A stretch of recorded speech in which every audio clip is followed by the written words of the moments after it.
We are getting to the home stretch here. Blended learning.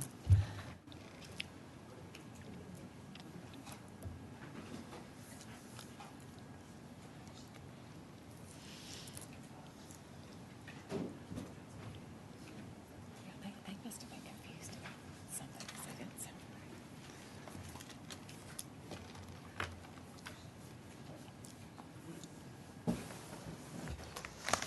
right. We got Heather. Do you have a What is it? little name tent? Yeah. Up there? Yeah. Yeah, it's just easier to see because we can't see the table. So, thank you.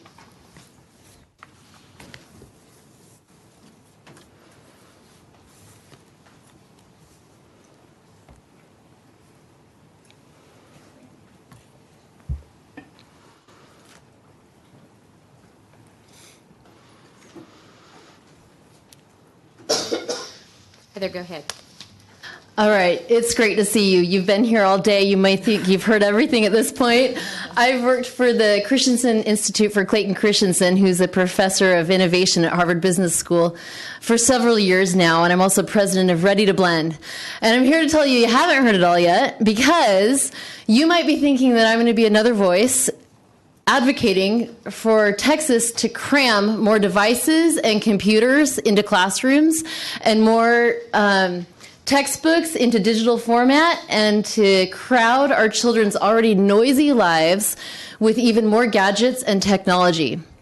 And in fact, my message is very different, and that is that we are at an interesting time in the history of education when we have an opportunity to transform the way that students learn, and we can either implement that in ways that redound to students' benefit, or in ways that make their complicated, noisy lives even more confusing.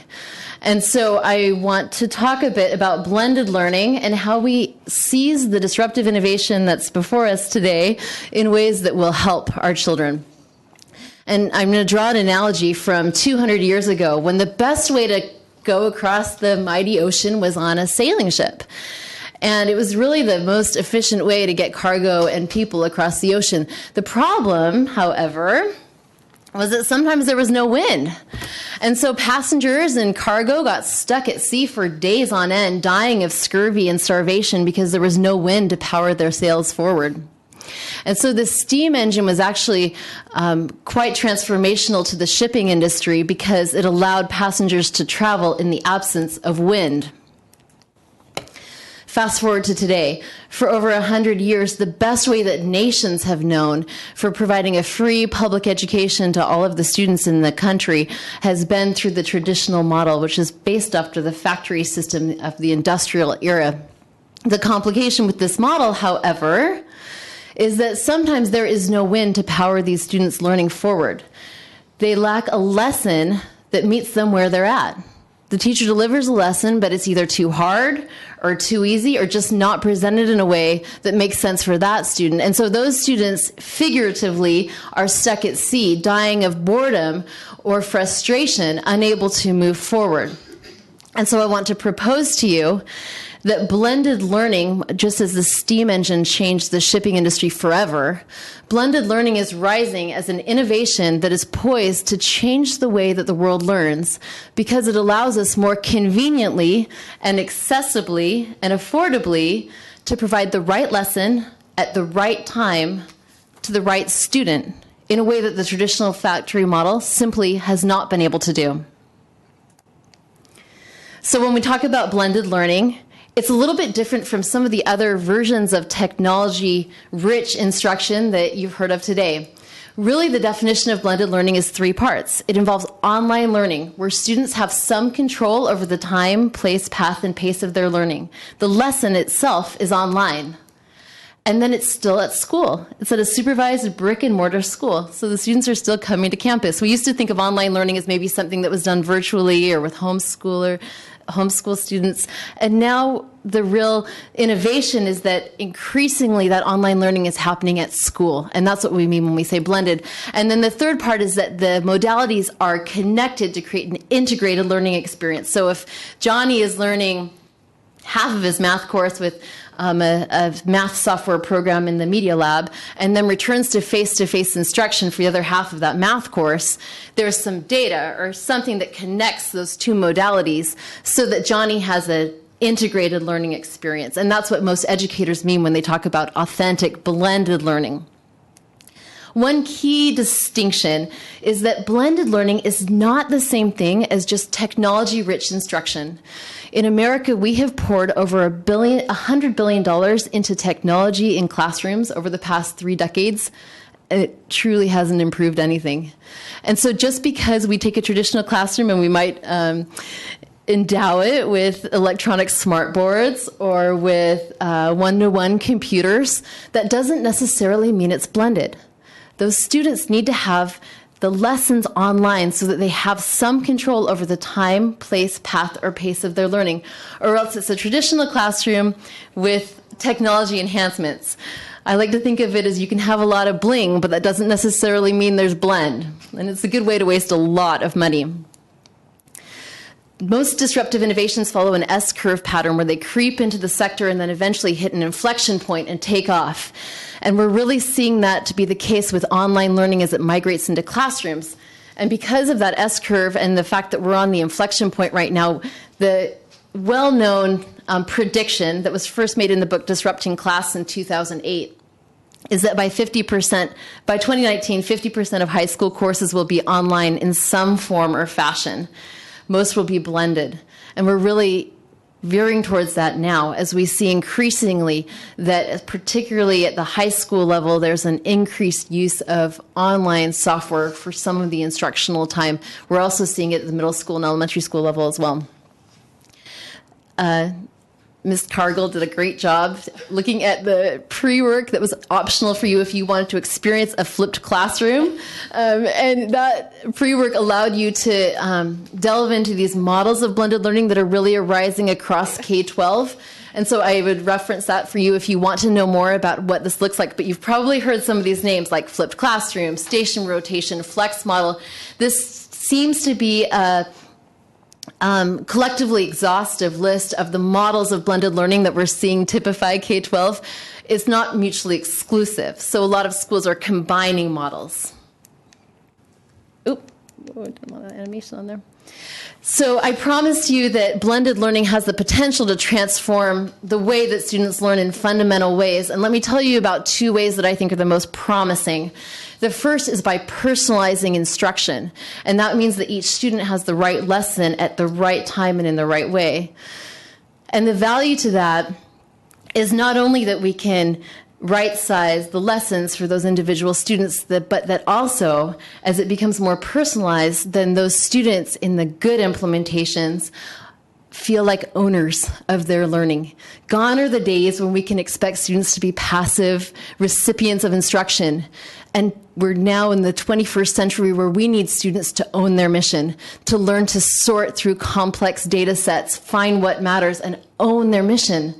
And some of these new ways of learning are allowing them to have that kind of agency. It's a really big deal for preparing the types of adults that we want to see flourish in this complicated age. And the second thought is that in the best implementations, what we're seeing is that the role of the teacher changes in really exciting ways to allow them to be now in charge of curating the best projects, guiding the students in hands-on, inquiry-driven activities, leading Socratic discussions, teaching students to lead Socratic discussions, helping and guiding and mentoring students as they learn to own the mission. It's a different way of thinking about teaching. As some of the lessons become online, the role of the teacher does not fade. And in fact, it's one of the precautions that we have to guard against vigilantly, and that is that teachers will in any way feel replaced and sit back as glorified babysitters, hoping that the online lessons will do the work. That's my biggest fear. And instead, what we're seeing in the best implementations is that the teachers have learned to embrace new and important roles for deepening learning and applying learning and mentoring students in ways that they just didn't have time for before in a classroom where they were faced with 20 to 40 students every morning looking at them wanting the lesson. I'm excited to be followed by Kat Alexandra, who's been my dear partner as we've worked with Raise Your Hand Texas to lead the Raising Blended Learners initiative, which started as an effort to expose all 1,200 plus districts across Texas to blended learning. And then Raise Your Hand Texas sponsored the gathering of 75 districts over the past couple of months, and we trained them for 2 days on how to do blended learning in a series of 4 different workshops. And now they're all working furiously, hopefully, to complete their grant applications, several of which will then get technical assistance and 5 will then be funded. And Kat will talk in more detail about this initiative that we're just in the throes of right now across Texas. But in summary, I just want to leave you with the thought that blended learning, because it allows for the student agency and control and consumption of the content in ways that work for them at the right time and in the right way, opens the possibility for students to more conveniently, accessibly, and affordably have personalized instruction. It's an exciting time to be in schools, and it's also a time of significant change. And it's really incumbent upon those of us in the field who are helping the districts to lead them towards embracing the implementation steps that will be most successful for them. And also it's incumbent upon you as the leaders who are championing the policy to help clear out this space for them to innovate and usher in these new models of learning that will redound to the benefit of students. Yeah.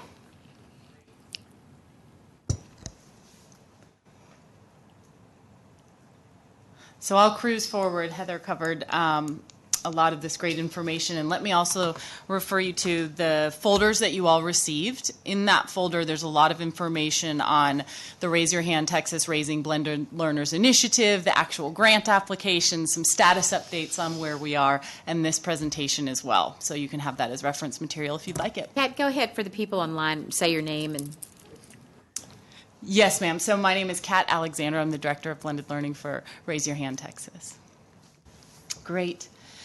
So building off of what Heather just said, I wanted to tell you all a little bit about the Raising Blended Learners Initiative. So back in the spring of last year, so in May and June, we designed what we called the Opportunity Funnel. We opened up an application to every single district and charter school in the state of Texas to apply to participate in 2 things. One was a workshop led by Heather to understand blended learning, design a blended learning pilot, and start to think about blended learning implementation in your district or your charter school. And the second thing they were applying for was to potentially win some grant money, up to $500,000 each, to actually implement blended learning in their schools. So from the get-go, when we designed this, we were really excited about the 2-pronged objective to not only identify some exciting proof points for blended learning across the state, but also to catalyze a thoughtful discussion and to provide educators in our districts with the tools and resources to think about innovation as they tried to solve some of the hardest problems that they're facing. So we opened up that application this summer, and we selected the top 75 applicants. And as Heather mentioned, we invited those applicants to a 2-day workshop. And these were teams of 5 coming from the district. It was a ton of fun. I see some of the folks in the room that I recognize from these workshops. We had representatives from the superintendent level and representatives all the way through the district to the teacher level as well. So these, we called them vertical teams, and they were in these workshops learning about blended and personalized learning, and most importantly, identifying their rallying cry. What are the problems they were trying to solve back in their district, and how could they consider designing a blended learning solution to do that? They left the workshops with the start of what we call a business plan. Yes, it's their grant application, but it really is a business plan. Throughout the workshop, the team started to actually draft parts of that business plan. And that business plan is what they will be submitting to us this Friday by 11 p.m.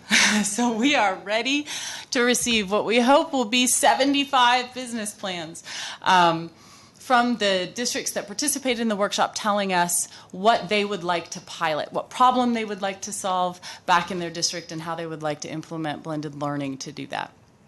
So we'll use a national panel of judges to select the top 10 finalists this winter. And then in February, we'll bring those finalists back, all 10, and do a really deep hands-on workshop again with them to better understand exactly what they're trying to articulate in their business plan and help them refine their goals and their pilot. So again, staying true to our objective of not only selecting the top 5, but continuing to nurture and support as many folks around the state as we possibly can as they go down this journey.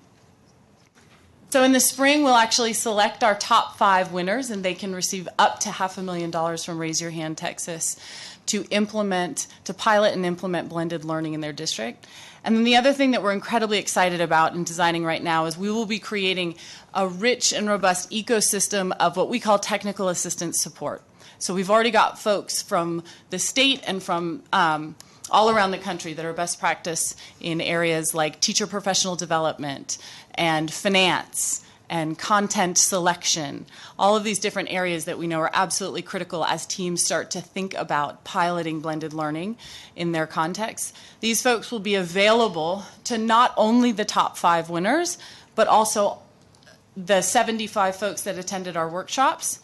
And then also we'll put all of the information on a free, public, accessible website for folks to be able to access all across the state. So again, really focusing not only on the top 5 winners, but really trying to catalyze and thoughtfully maintain and support a dialogue about blended learning across the state. Terrific. Question, members. Did you guys, I'm sorry, I didn't get to do the little exercise I want to do. Is it going to stay up? Because I really want to